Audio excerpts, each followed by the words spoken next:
Hello friends, welcome to study कर। मैं हूं आपका दोस्त प्रभाकर। डेली करंट अफेयर्स में आज हम 23 अक्टूबर 2022 के बहुत ही महत्वपूर्ण प्रश्नों को डिस्कस करने वाले हैं, तो आप इस वीडियो को बहुत ही ध्यान से और लास्ट तक जरूर देखिएगा। लास्ट में आपसे एक क्वेश्चन पूछा जाएगा, तो उसका आंसर आपको कमेंट बॉक्स में देना है। दोस्तों, अगर आपको इस वीडियो से कुछ भी नॉलेज प्राप्त होता है तो आप इस वीडियो को लाइक करें, शेयर करें और करंट अफेयर्स के बारे में अपना जो फीडबैक है वो कमेंट बॉक्स में जरूर बताएं। चैनल को अगर आपने सब्सक्राइब नहीं किया है तो सब्सक्राइब कर लें और बेल आइकन भी दबा लें। आज का पहला क्वेश्चन है, जॉर्जियो मेलोनी किस देश की पहली महिला प्रधानमंत्री बनी है? तो वह इटली की पहली महिला प्रधानमंत्री बनी है। कौन दोस्तों? Giorgio Meloni. वह किस नंबर की प्रधानमंत्री बनी है? तो 31वें नंबर की प्रधानमंत्री बनी है वह इटली की। कब शपथ ली है दोस्तों? तो 22 अक्टूबर 2022 को उन्होंने शपथ ली है। उनकी पार्टी का नाम क्या है? ब्रदर्स ऑफ इटली पार्टी नाम है उनका। ठीक है दोस्तों, उन्होंने किसकी जगह ली है? तो उन्होंने मारियो द्रागी की जगह ली है। यानी इनसे पहले मारियो द्रागी जो थे वो इटली के प्राइम मिनिस्टर थे। दोस्तों, बात आई है इटली की, तो इटली की कैपिटल क्या है? रोम है। करेंसी क्या है? यूरो है। प्रेसिडेंट कौन है? सर्जियो मैटेरेला है। ठीक है। इटली के पड़ोसी देश कौन कौन से हैं? फ्रांस, स्विट्जरलैंड, स्लोवेनिया और क्रोएशिया। तो ये सभी इसके पड़ोसी देश हैं। अगला प्रश्न है, प्रदूषण मुक्त दिवाली अभियान किस राज्य में शुरू किया गया है? तो यह दिल्ली में शुरू किया गया है। कौन सा अभियान दोस्तों? प्रदूषण मुक्त दिवाली अभियान। ठीक है। और इस अभियान की शुरुआत में दिल्ली सरकार के द्वारा कनॉट प्लेस में सेंट्रल पार्क में 51,000 दिए जलाए गए हैं। ठीक है। और दिल्ली सरकार ने सितंबर से 1 जनवरी तक सभी प्रकार के पटाखों के प्रोडक्शन, उनकी सेलिंग और उनके उपयोग के लिए पूर्ण प्रतिबंध लगा दिया है। यानी दोस्तों, जो दिल्ली है वहां पर पटाखे पूरी तरह से बैन कर दिए गए हैं। ठीक है। अगर कोई उसका उत्पादन करता है या भंडारण करता है या उसकी बिक्री करता है तो उसमें विस्फोटक अधिनियम की धारा 19B के तहत 5,000 रुपए का जुर्माना लगाया जाएगा या 3 साल की जेल भी हो सकती है। ठीक है। तो इस प्रकार के नियम बनाए गए हैं दिल्ली में। दिल्ली के उपराज्यपाल कौन है? विनय कुमार सक्सेना है। मुख्यमंत्री कौन है? अरविंद केजरीवाल। और उप मुख्यमंत्री कौन है? मनीष सिसोदिया। तो ये कुछ इंपॉर्टेंट बातें हैं दोस्तों, आप इन्हें नोट करिएगा। अगला प्रश्न है, टाइगर ट्रम्प नामक नौसैनिक अभ्यास भारत और किसके बीच शुरू हुआ है? तो यह भारत और अमेरिका के बीच शुरू हुआ है। कौन सा अभ्यास दोस्तों? टाइगर ट्रम्प अभ्यास। याद रखना है, ये नौसैनिकों के बीच होने वाला अभ्यास है, यानी यह एक नेवल एक्सरसाइज है। दोस्तों, भारत और अमेरिका की नौसेना के बीच विशाखापत्तनम में 3 दिन का टाइगर ट्रम्प अभ्यास जो है वो शुरू हुआ है। और इसका उद्देश्य है आपदा के समय राहत कार्य में समन्वय करना और किस प्रकार से कोऑर्डिनेशन बिठाया जा सकता है भारत और अमेरिका की नौसेना के बीच। तो यह इस अभ्यास का उद्देश्य है। भारत और अमेरिका के बीच दूसरा अभ्यास हो रहा है। पहला अभ्यास यानी टाइगर ट्रम्प का जो पहला अभ्यास है ये 2019 में हुआ था। कहां हुआ था? विशाखापत्तनम में हुआ था। चलिए दोस्तों, कुछ प्रमुख युद्ध अभ्यास डिस्कस करते हैं। तो वज्र प्रहार और युद्ध अभ्यास, ये दोनों अभ्यास जो हैं ये भारत और अमेरिका के बीच होते हैं। सूर्य किरण युद्ध अभ्यास भारत और नेपाल के बीच होता है। गरुण और वरुण ये दोनों भारत और फ्रांस के बीच होते हैं। इंद्रधनुष भारत और ब्रिटेन के बीच। बोंगो सागर भारत और नेपाल के बीच। धर्म गार्जियन भारत और जापान के बीच। मालाबार युद्धाभ्यास 4 देशों के बीच होता है, भारत, अमेरिका, जापान और ऑस्ट्रेलिया। समुद्र शक्ति युद्धाभ्यास भारत और इंडोनेशिया के बीच होता है। तो इन सभी को आप नोट जरूर करिएगा। अगला प्रश्न है, 2023 में 14वीं विश्व स्पाइस कांग्रेस का आयोजन कहां होगा? तो इसका आयोजन होगा नवी मुंबई, महाराष्ट्र में। दोस्तों, स्पाइस का मतलब क्या है? मसाले। तो विश्व स्पाइस कांग्रेस का आयोजन कहां होगा? तो ये नवी मुंबई, महाराष्ट्र में होगा 2023 में। कब से कब तक? 16 से 18 फरवरी 2023 तक। ठीक है। और इसी समय भारत में G20 की बैठकें भी होंगी। तो उसी दौरान विश्व स्पाइस कांग्रेस का भी आयोजन नवी मुंबई, महाराष्ट्र में किया गया है। दोस्तों, G20 की बात आई है तो यहां पर आप ध्यान से सुनिएगा। 2023 में G20 देशों की मेजबानी कौन कर रहा है? भारत कर रहा है। 2022 में G20 देशों की मेजबानी कौन कर रहा है? इंडोनेशिया कर रहा है। देखिए दोस्तों, 2022 के कुछ प्रमुख सम्मेलन डिस्कस करते हैं। तो वैश्विक आयुष निवेश एवं नवाचार शिखर सम्मेलन कहाँ हुआ? गांधीनगर गुजरात में हुआ। रायसीना डायलॉग, जो कि बहुत ही फेमस डायलॉग है, तो दोस्तों इसका आयोजन कहाँ हुआ था? नई दिल्ली में किया गया था। भारतीय विज्ञान कांग्रेस सम्मेलन कहाँ हुआ था? पुणे महाराष्ट्र में हुआ था। India world and marine show 2022 का आयोजन कहाँ हुआ? कोच्चि में हुआ। तो ये कुछ प्रमुख सम्मेलन हैं और कुछ प्रमुख आयोजन हैं, तो इनको आप नोट कर लीजिएगा। अगला प्रश्न है, पोलियो को समाप्त करने के लिए विश्व स्वास्थ्य शिखर सम्मेलन कहाँ हुआ? तो दोस्तों यह जर्मनी में हुआ। जर्मनी की कैपिटल क्या है? बर्लिन।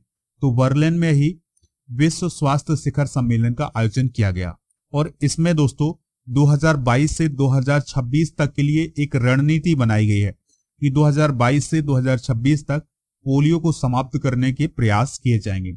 इसके लिए 2.6 बिलियन अमेरिकी डॉलर की सहायता राशि की भी घोषणा की गई है। यानी पोलियो को समाप्त करने के लिए 2.6 बिलियन अमेरिकी डॉलर भी खर्च किए जाएंगे। दोस्तों पोलियो क्या है? तो यह एक संक्रामक बीमारी है और यह किस अंग को प्रभावित करती है? तो दोस्तों हमारा जो नर्वस सिस्टम होता है उसको प्रभावित करता है कौन? पोलियो। और यह वायरस के कारण होने वाली बीमारी है। कौन कौन से वायरस हैं जो इसे फैलाते हैं? तो wild polio virus first, wild polio virus second और वाइल्ड पोलियो वायरस थर्ड। ये सभी वायरस जो हैं ये पोलियो को फैलाने में सहायता करते हैं। अगला प्रश्न है, विश्व आयोडीन अल्पता दिवस कब मनाया जाता है? तो यह मनाया जाता है 21 अक्टूबर को। कब दोस्तों? 21 अक्टूबर को। आयोडीन क्या है? तो आयोडीन एक प्रकार का खनिज तत्व है और इसकी जरूरत हमारे शरीर के लिए होती है। जो हमारे थायराइड हार्मोन है वो इसी के कारण उनका उत्पादन होता है। अगर इसकी कमी हो जाए हमारे शरीर में तो ग्वाइटर या घेंगा रोग होता है, जिसमें हमारी जो थायराइड ग्रंथि है वो फूल जाती है। 2022 की थीम जरूर याद रखिएगा इस दिवस की, थायराइड और कम्युनिकेशन। क्या है? थायराइड और कम्युनिकेशन। इस दिवस को मनाने का उद्देश्य है आयोडीन के बारे में लोगों को जागरूक करना। भारत में जो हेल्थ डिपार्टमेंट है उसके द्वारा आयोडीन अल्पता नियंत्रण सप्ताह 21 से 27 अक्टूबर तक मनाया जाएगा। दोस्तों थायराइड हार्मोन को कौन प्रेरित करता है? आयोडीन करता है। भारत में 1992 से मानव उपभोग के लिए आयोडीन युक्त नमक को अनिवार्य किया गया था। यानी 1992 से भारत में आयोडीन युक्त नमक प्रचलित है। दोस्तों आज का रिवीजन करते हैं हम ब्रांड एम्बेसडर के रूप में। तो Uttar Pradesh one district one product योजना की जो ब्रांड एम्बेसडर है वो कौन है? कंगना रनावत हैं। एनबीए के ब्रांड एम्बेसडर कौन है? रणवीर सिंह है। फिनो पेमेंट बैंक के ब्रांड एम्बेसडर कौन है? पंकज आडवाणी है। और टाटा लाइफ इंश्योरेंस के ब्रांड एम्बेसडर कौन है? नीरज चोपड़ा हैं। इसके अलावा उत्तराखंड के ब्रांड एम्बेसडर हैं कौन? ऋषभ पंत। ऋषभ पंत के अलावा दोस्तों अक्षय कुमार भी उत्तराखंड के ब्रांड एम्बेसडर हैं। अरुणाचल प्रदेश के ब्रांड एम्बेसडर कौन है? संजय दत्त हैं। इक्वाटस स्मॉल फाइनेंस बैंक जो है इसके ब्रांड एम्बेसडर कौन है? रानी रामपाल और स्मृति मंधाना। दोस्तों अगर आप इस वीडियो का पीडीएफ प्राप्त करना चाहते हैं तो हमारे ऐप से इसको प्राप्त कर सकते हैं। ऐप का लिंक डिस्क्रिप्शन में दिया गया है, या फिर आप गूगल प्ले स्टोर पर जाइए जो कि आपके मोबाइल में होगा, तो वहां से आप हमारे ऐप को डाउनलोड कर सकते हैं। आपको सर्च क्या करना है? स्टडी कर। जैसे आप स्टडी कर सर्च करेंगे तो आपको हमारा एप्लीकेशन मिल जाएगा। वहां पर आपको इसका पीडीएफ भी मिल जाता है डेली करंट अफेयर्स का, और जो भी इंपॉर्टेंट पीडीएफ है वो सभी उपलब्ध है हमारे एप्लीकेशन पर। टेलीग्राम चैनल को भी ज्वाइन कर लें, लिंक उसका डिस्क्रिप्शन में दिया गया है, वहां पर भी आपको पीडीएफ मिल जाएगा। अगला प्रश्न है, डीआरडीओ के द्वारा अग्नि प्राइम मिसाइल का सफल परीक्षण कहां से किया गया है? तो इसका सफल परीक्षण उड़ीसा से किया गया है। तो दोस्तों उड़ीसा का जो डॉक्टर एपीजे अब्दुल कलाम द्वीप है वहां से इस मिसाइल का सफल परीक्षण किया गया है। किस मिसाइल का? अग्नि प्राइम बैलिस्टिक मिसाइल का। ठीक है दोस्तों, इसका पहला टेस्ट जो है वो 2021 में हुआ था, जून में हुआ था। ठीक है, और दूसरा टेस्ट कब हुआ है? दिसंबर 2021 में, और यह तीसरा टेस्ट हुआ है। ठीक है दोस्तों, इसकी जो अधिकतम रेंज है वो है 2000 किलोमीटर, यानी 2000 किलोमीटर तक यह मार कर सकती है। यह 2 चरणों वाली मिसाइल है जिसे रेल या सड़क से लॉन्च किया जा सकता है। रेल से भी इसे लॉन्च किया जा सकता है, सड़क से भी लॉन्च किया जा सकता है, और ये 2000 किलोमीटर दूर बैठे टारगेट को डिस्ट्रॉय कर सकती है। ठीक है दोस्तों, बैलिस्टिक मिसाइल जो होती है वो क्या होती है, चलिए इसको समझ लेते हैं। देखिए, बैलिस्टिक मिसाइल को पहले बताना होता है कि उसे जाना कहां तक है। ठीक है, यानी टारगेट पहले से फिक्स करना होता है और फिर वो वहीं पर जाकर के गिरती हैं और टारगेट को डिस्ट्रॉय कर देती हैं। डीआरडीओ की बात आई है तो डीआरडीओ का फुल फॉर्म होता है defence research and development organisation. इसकी स्थापना 1958 में की गई थी और इसकी वर्तमान में 52 प्रयोगशालाएं हैं। इसके अध्यक्ष कौन है दोस्तों? डॉक्टर समीर वी कामत हैं। दोस्तों, इसका काम क्या होता है? तो हमारे रक्षा उपकरण का निर्माण करना, जो मिसाइलें हैं और बहुत सारे जो रक्षा उपकरण हैं वो कौन बनाता है? डीआरडीओ बनाता है। अगला प्रश्न है, किस शहर के मेयर ने घोषणा की है कि साल 2023 से दिवाली पर स्कूलों का अवकाश होगा? तो ऐसा इंडिया में नहीं हुआ है। इंडिया में तो दिवाली के अवकाश होते हैं, ऐसा हुआ है दोस्तों अमेरिका में। तो अमेरिका का जो न्यूयॉर्क है, तो वहां के मेयर ने यह घोषणा की है कि 2023 से दिवाली पर स्कूलों का अवकाश होगा, यानी छुट्टी होगी। तो न्यूयॉर्क शहर के मेयर कौन है? उनका नाम है एरिक एडम्स। तो उनके द्वारा यह घोषणा की गई है। दोस्तों, जो न्यूयॉर्क सिटी है वहां पर हिंदू, बौद्ध, सिख और जैन धर्म को मनाने वाले लोग रहते हैं। लगभग 2 लाख लोग रहते हैं जो कि दिवाली मनाते हैं। तो दोस्तों, इसी को ध्यान में रखते हुए अब 2023 से स्कूलों की छुट्टी भी होगी। कहां पर? न्यूयॉर्क में।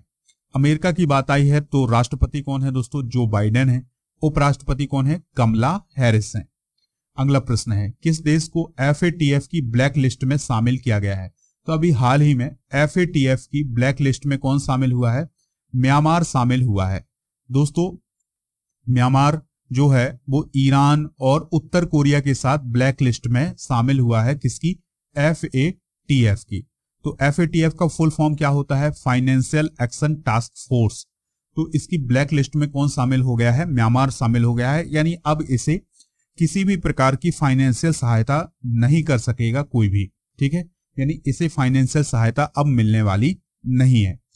और ब्लैक लिस्ट में 3 देश शामिल हैं, ईरान, उत्तर कोरिया और म्यांमार। और अभी हाल ही में एक और घटनाक्रम हुआ है कि जो पाकिस्तान है उसको ग्रीन लिस्ट से हटा भी दिया गया है। दोस्तों, जो ब्लैक लिस्ट हो जाते हैं जो देश, उनको किसी भी प्रकार की सहायता नहीं दी जाती है और ब्लैक लिस्ट उन्हें इसलिए किया जाता है क्योंकि उन्होंने मनी लॉन्ड्रिंग की है, यानी जो मनी है उसका अनुचित प्रयोग किया है। तो इसी को कहते हैं हम मनी लॉन्ड्रिंग। तो मनी लॉन्ड्रिंग से निपटने के लिए इन देशों ने कोई भी खास कदम नहीं उठाए हैं। टेरर फंडिंग भी होती रही है, तो इसलिए इन देशों को ब्लैक लिस्टेड किया गया है। दोस्तों, FATF क्या है इसको समझ लेते हैं। तो G7 देशों की एक पहल है FATF, जिसकी स्थापना 1989 में की गई थी। पेरिस में इसका हेडक्वार्टर है और 1 साल में इसकी 3 मीटिंग्स होती हैं और समीक्षा की जाती है कि कौन सा देश कैसा कार्य कर रहा है। उसी के अनुसार green list, red list, black list में डाला जाता है। ठीक है दोस्तों, 39 देश जो हैं वो इसके मेंबर हैं। भारत 2010 में इसमें शामिल हुआ था। 1990 में पहली बार सिफारिशें लागू की गई थी। 1996 से 2012 तक 4 बार एक्ट अपडेट हुआ है इसका। इसके वर्तमान अध्यक्ष कौन है? टी राजा कुमार हैं, जो कि सिंगापुर के नागरिक हैं। लास्ट प्रश्न है, पीएम मोदी ने किस राज्य में पीएम आवास योजना ग्रामीण के तहत 4,51,000 मकान हितग्राहियों को सौंपे हैं? तो मध्य प्रदेश में। तो दोस्तों, जो पीएम आवास योजना है ग्रामीण, उसमें 4,51,000 मकान जो है वो पीएम मोदी ने हितग्राहियों को सौंपे हैं। ठीक है, और इसका वर्चुअल आयोजन किया गया था। कहां पर दोस्तों? सतना में किया गया था। चलिए फ्रेंड्स, अब हम जो पीएम आवास योजना है इसके बारे में कुछ इंपॉर्टेंट बातें जानते हैं। तो प्रधानमंत्री आवास योजना ग्रामीण की बात करें तो इससे पहले इंदिरा आवास योजना के नाम से जाना जाता था और यह 20 नवंबर 2016 को शुरू की गई थी। और इसे कौन क्रियान्वित करता है? तो केंद्रीय ग्रामीण विकास मंत्रालय के द्वारा इसे क्रियान्वित किया जाता है। दोस्तों, प्रधानमंत्री आवास योजना शहरी की बात करें तो 25 जून 2015 को इसे शुरू किया गया था और केंद्रीय आवास और शहरी मामलों के मंत्रालय के द्वारा इसे लागू किया जा रहा है। देखिए, जो प्रधानमंत्री आवास योजना ग्रामीण है इसे केंद्रीय ग्रामीण विकास मंत्रालय के द्वारा क्रियान्वित किया जाता है और जो शहरी है उसे केंद्रीय आवास और शहरी मामलों की मंत्रालय के द्वारा नियंत्रित किया जाता है। चलिए फ्रेंड्स, आज का जो क्वेश्चन है उसका आंसर आपको कमेंट बॉक्स में देना है। डीआरडीओ की स्थापना किस वर्ष की गई थी? तो अगर आपने ये लेक्चर बहुत ही ध्यान से सुना है तो आप इसका जवाब आसानी से कमेंट बॉक्स में बता देंगे। ऑप्शन है 1947, 1952, 1950 और 1958। जो भी इसका राइट आंसर हो आप कमेंट बॉक्स में जरूर बताइएगा। पीडीएफ डाउनलोड कर लीजिएगा हमारे एप्लीकेशन से। एप्लीकेशन पर मंथली करंट अफेयर्स और जो भी इंपॉर्टेंट करंट अफेयर्स के पीडीएफ में वो सभी उपलब्ध हैं। वीडियो पसंद आया हो तो लाइक शेयर करें सभी दोस्तों को, सभी सोशल मीडिया प्लेटफॉर्म पर। जय हिंद, वंदे मातरम।